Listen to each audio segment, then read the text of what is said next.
WTAE-TV, Pittsburgh. Right now, Channel 4 Action News is taking action for you. Tonight, team coverage. The shooting is over. Now a time for healing and a search for answers. We're live. Ronald Taylor arraigned on more charges. An in-depth look at the gunman. Plus, new at 6. It was murder. But was it a hate crime? Good evening. The gunfire, the shouts of police, the chaos of the Wilkinsburg shooting is yesterday's story. Tonight, we're searching for answers. The view above Penn Avenue, police and emergency crews have cleared out. In their place, media from across the country, putting the borough onto the national map in a way no one could have imagined. What a difference from just over 24 hours ago. The images burned into our minds now. Small children, hands raised. Adults fleeing an angry gunman. Police moving in to bring the hours-long crisis to an end. And when it did end, Sally, 55-year-old John Kroll of Cabot, Butler County, 71-year-old Joseph Healy of Wilkinsburg were dead. 3 men remain in critical condition tonight. Richard Klinger of North Huntington Township, Stephen Bostard of Swissvale, and Emil Sanovecki of Greenfield. Now, we are learning more about the gunman tonight, 39-year-old Ronald Taylor. Our team coverage starts with Paul Van Osdol following that angle. Paul? Well, Sally, just within the last hour, the McDonald's here that was the center of yesterday's tragedy reopened. At the same time, Ronald Taylor was in court just a few blocks from here, where he was pleading not guilty to numerous of the non-homicide charges involved yesterday, including aggravated assault, arson, terroristic threats, and ethnic intimidation. Now, when he was asked by the judge if he understood the charges against him, Taylor said, not really. He was also asked if he had any previous arrests. He said no. He was also asked if he had any history of mental illness. He said yes. That, of course, might explain what led to yesterday's tragedy. Faces charges, friends and family are trying to figure out what might have caused him to go on a shooting spree. There are clues of a troubled past. Taylor attended the Lecce School, an alternative high school for troubled kids, but there's still no indication of a criminal record. This apartment on Bentley Drive in the Hill District was where Ronald Taylor lived while he was in high school. Neighbors and friends who still live here say they saw no indication in his character back then that he was capable of doing what he's alleged to have done yesterday. Ron always stayed to himself. He never bothered nobody. I mean, he's a good man by heart. What's going through your mind right now, remembering them and knowing what happened yesterday? Shock. I didn't know that was him. It shocked me.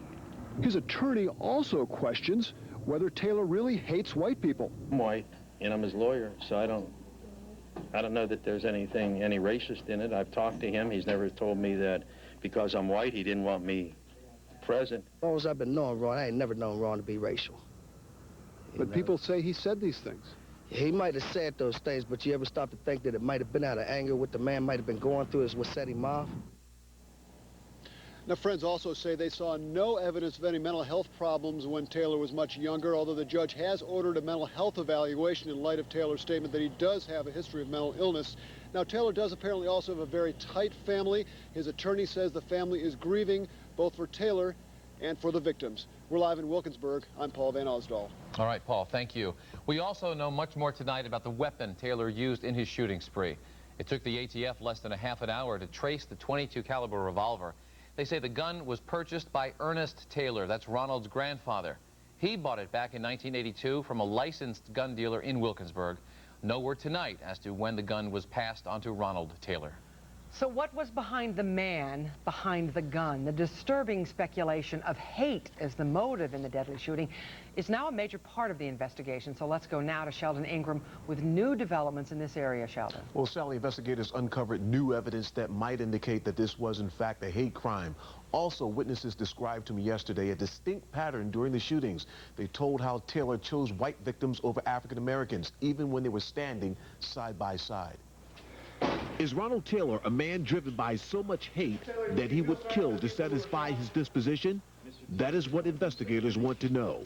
It's a thought that disturbs Wilkinsburg's mayor. It disturbs me that someone living in the community could feel that way and then act out on it. In addition to witness accounts of how Taylor singled out white victims, county police announced today that they retrieved hate literature against Jews and whites from Taylor's 5th floor apartment.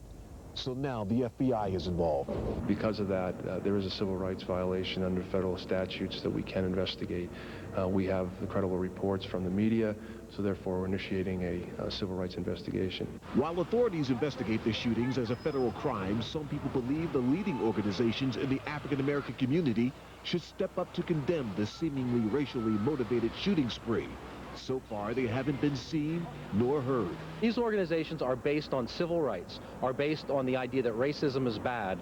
Then that is true no matter which race it is that we're talking about. All racism is a moral evil. Stand up in this community and say we're opposed to black racism as well. I spoke with the president of the Pittsburgh NAACP, and he said his organization is thinking about making a statement. In the meantime, he said it's a matter that should be handled by the Wilkinsburg NAACP. Called that organization and just got the answering machine.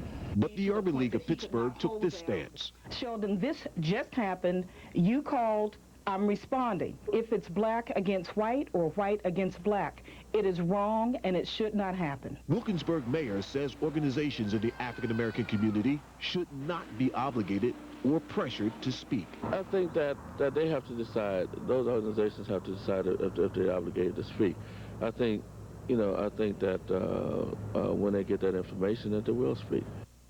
Now, since I last spoke with the NAACP, the organization announced that it will hold a news conference tonight regarding the shooting, and we'll have the latest tonight at 11. Sally? All right, thanks very much, Sheldon. Well, thoughts of a racially motivated crime also echoed by some of the men and women Taylor encountered throughout the afternoon. Nina Pineda talked with several of them. Nina, what do they think today, the day after? Well, Sally, two of the people who work in the doctor's office where victims were briefly taken hostage say that they didn't realize it at the time, but clearly they weren't targeted because they are black. He said, well, you know what time it is? And we glanced at each other. He looked at me and also looked at Tosh. He didn't say anything to us. Bill Simonton talked to us just after police led him to safety.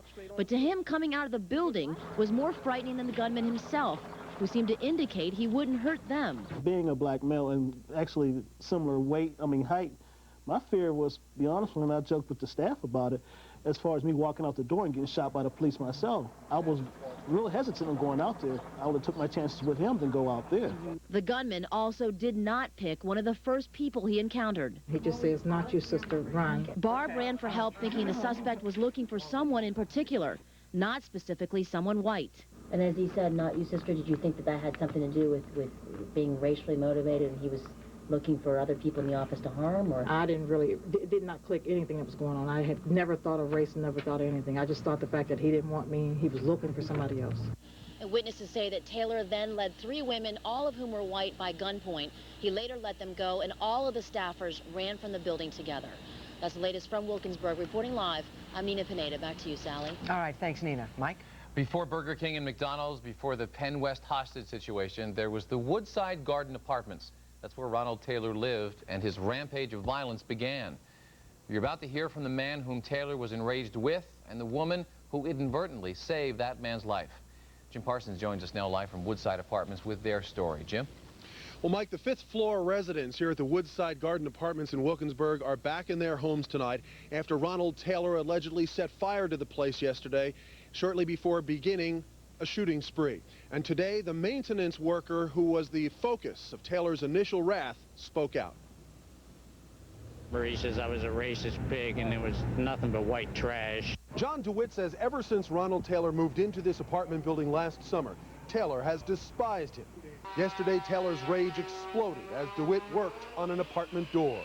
This is the apartment door that Taylor was upset about, his apartment. He said maintenance workers were taking too long to replace it before he allegedly shot a worker and then set fire to the place. Ironically, today, maintenance workers are replacing every apartment door on this floor. New doors, in fact, a new hallway was in order today after Taylor allegedly set fire to his apartment.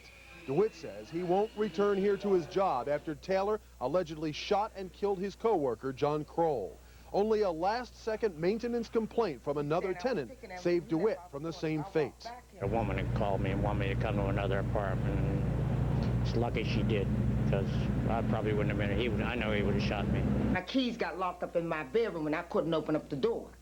Clarita Moore is the woman who inadvertently saved DeWitt's life. And incredibly, while she did that, her son was trying to save Ronald Taylor's life. Trying to see if I could save this man if he was in there, which he wasn't. Arthur Moore was the first resident to notice the fire. He broke into Taylor's apartment thinking Taylor was trapped inside.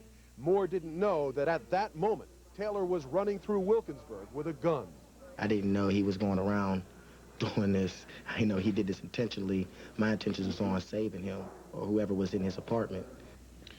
Now, whatever Taylor's intentions were, those closest to him tonight are saying that his history of mental problems up until yesterday had not been severe. Reporting live from Wilkinsburg, Jim Parsons, Channel 4 Action News. All right, Jim, thank you. All right, more on our breaking news, or more breaking news that we brought you at the end of our 5 o'clock broadcast. A supermarket is on fire. There you see it in Butler County. Sky 4 up live over the scene. This is Friedman Supermarket. It's on Route 8 and Mercer Road.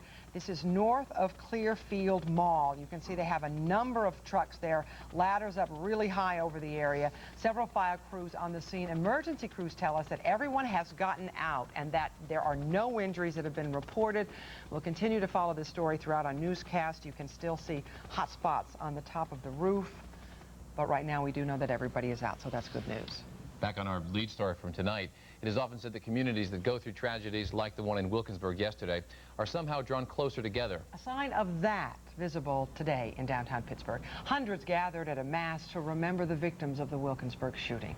Tonya Caruso was at today's memorial mass and joins us live. Quite an outpouring of emotion, Tonya. Indeed, quite an outpouring. You know, lots of regulars attend the noontime mass at St. Mary of Mercy Church every day. Today, they were joined by dozens of others, people not just from Wilkinsburg, but from all over Pittsburgh. Bishop Donald Worrell led today's Mass with a message of healing and hope. Pray for their families. People prayed not just for the victims, but for the suspect and everyone involved. The bishop spoke of showing each other love and kindness and finding the strength to move on. For the victims, for their families, for the people of Wilkinsburg, and for the people of Pittsburgh. It's only when the people get together and say, we've had enough of this. That's why parishioner Carol Clifford wanted to take part, believing prayer may now be the only way to change things. May Almighty God bless you. And with things as they are now, some say it's what helps them find comfort. It just gives me really a sense that there is hope out there for our community, especially not even just what happened in Wilkinsburg, but what's been happening over the past few years. And Sally, there really were people from all over the place. We ran into several college students, a woman from Shaler, someone else from the South Hills, all people touched by what happened. They wanted to offer their love and their support, and at the same time, many of these people themselves were looking for some comfort. Live in the newsroom, Tonya Caruso, back to you. I heard a lot of them say that they could have been there in those places, so it does touch everybody very personally. Thanks, Tonya. Well, we, of course, will have continuing coverage of the Wilkinsburg shooting coming up tonight at 11. But coming up next, the other news of the day, including 14 years after a rabbi was gunned down in Squirrel Hill. His accused killer heads to trial next. It's very important. Especially if you